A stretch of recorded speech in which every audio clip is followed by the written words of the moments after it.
I sometimes hate to admit this, but I've definitely fallen victim to the countless hours of doom scrolling. Fortunately enough, my algorithm seems to be catered more towards music content. So within these countless hours, I've stumbled across some amazing, super underrated artists. It's funny because over the years, the algorithm has an act of showing me these artists before they start blowing up. Noah Kahan was an example. He started showing up on my For You page when he first started posting in 2020. Zach Bryan also started showing up when he first started posting on YouTube in 2019. So I always ask myself, who am I going to find next? I find so many underrated artists all the time who just deserve so much more love. So I figured I'd just start a little series showcasing some of this talent. Ideally, one day this YouTube channel starts gaining a little bit more traction and some of these artists can start getting the recognition that they deserve. The first artist I'd like to feature in this series is Mattie Leon. Mattie is a self-produced artist from Ontario, Canada. He primarily produces soulful folk and R&B. He has around 6,000 monthly listeners on Spotify.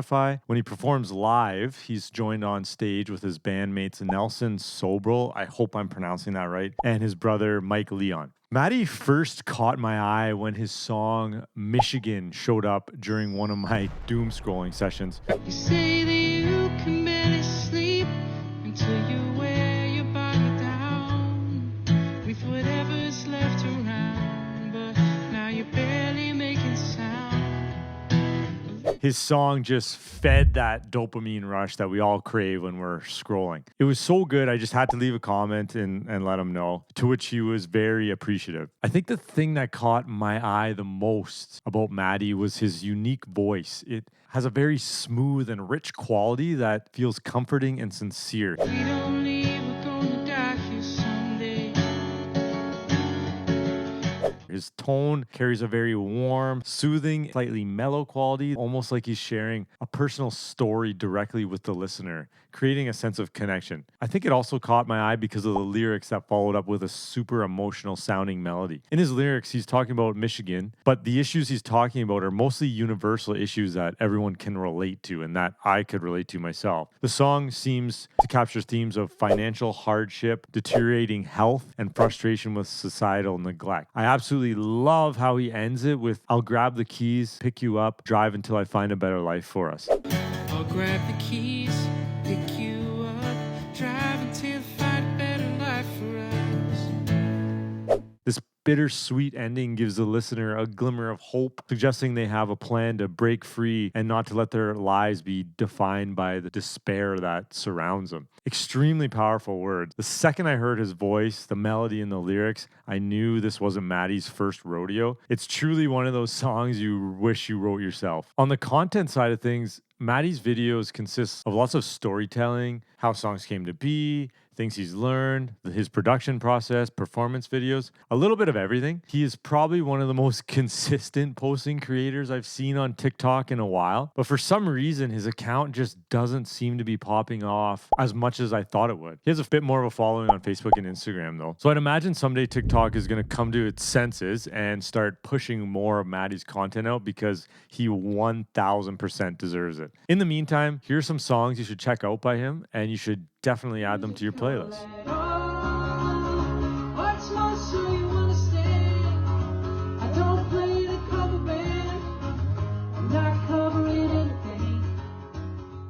I was having a hard time deciding who to feature for the second artist, but as I was procrastinating making this video, he kept coming up on my feed. So I figured maybe that was a sign to feature him. So the second artist I'd like to feature in this series is Jordan Moyes. I first found Jordan when I was watching American Idol. He performed Bruce Springsteen's I'm on Fire, but he flipped it into an extremely sad, emotional acoustic version. Hey, little girl, is your daddy home? Did he go and leave you all alone now?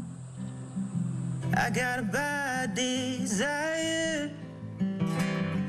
Oh, I'm on fire. I As he was performing, Katy Perry said it gave her chills, and Luke Bryan said he wanted to sign him to his label. The second I heard it, I knew Jordan was a songwriter, so I went right over to his TikTok page and gave him a follow. Jordan is a singer-songwriter from Utah. He's played guitar since he was around 6 years old. In high school, he started performing in a choir as well as open mic night. He's been releasing music since 2019, and he's got around 19,000 monthly listeners on Spotify. I think the main thing that caught my attention was Jordan's voice as well. Then I started to dive a little bit deeper, and it was also his songwriting. His voice has a very raw, emotional, and soothing tone to it that feels both intimate and vulnerable. I think it's gonna be a long, long time. The touchdown brings me round again to find I'm not the man they think I am at all. Oh, no, no, no.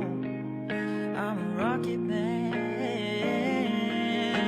A rocket man burning out this fuse up here alone. His voice really allows the listener to feel the story that he's telling. He has a natural storytelling ability, and that mixed with his phrasing and timing makes it a very personal experience for the listener rather than just a singing experience. As I mentioned in previous videos, people nowadays crave that deep personal relatability when listening to new music rather than writing at a more surface level. So for example, Jordan's lyrics in his song Driveway, and I'm going to try and do it justice, but this is probably out of my vocal range. So I was dreaming,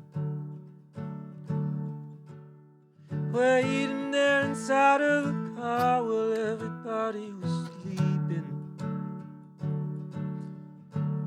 Swear I could feel it shiver down my spine.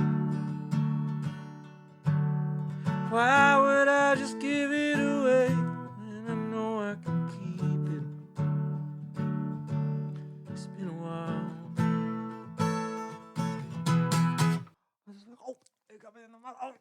Jordan is combining vivid imagery with a sense of mystery and personal conflict without fully spelling out what is happening. So this allows the listener to feel something very real, but Jordan leaves enough space for the listener's own stories and emotions to fill the gaps. So this is an absolute 10 out of 10 in songwriting. When you listen to Jordan's songs, you'd think he would be way higher than 19,000 monthly listeners. And same with his social media accounts. He has definitely gained a great following already, but his quality of music seems to be way ahead of his following on social media. He's had some videos do extremely well, especially some of his songwriting videos. When I look at his content, it's like super high quality. He checks literally all the boxes. Amazing voice, amazing songwriting, amazing melodies. He's usually in a super cool location. So I'm not sure why he's not getting more views. I'm thinking it might just be time, although he's been posting on there for quite a while. So I'm not sure what's really going on here.